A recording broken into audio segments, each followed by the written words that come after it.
In this lesson, we're going to introduce more operators. These are 1, modulus, 2, exponentiation, 3, assignment operators, and 4, comparison operators. The percentage symbol in Python is called the modulo operator. It yields the remainder when the first operand is divided by the second. It's used to get the remainder of a division problem.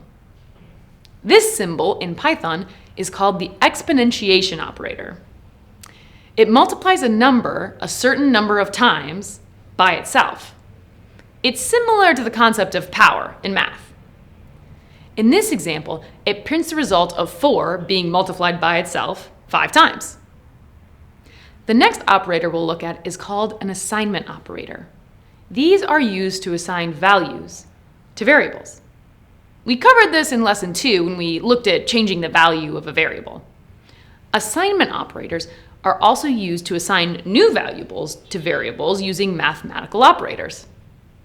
In the examples, we assign a value to a variable and then change that value by adding, subtracting, multiplying, or dividing by itself.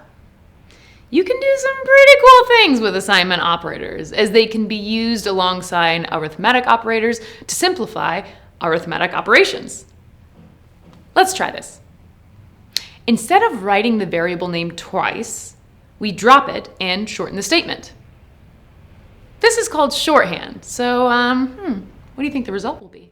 When you want to compare 2 or more values, you can use a comparison operator. When comparing values, Python will return true or false.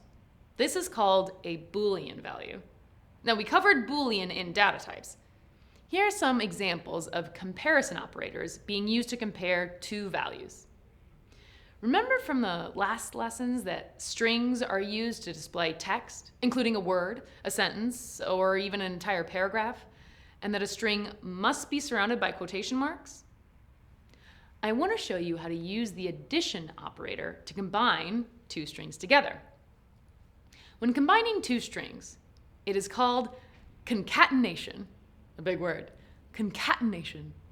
To concatenate a string and a variable, they must be the same data type. Use the str function to convert the number into a string. Whew, we covered a lot of ground today. Good job.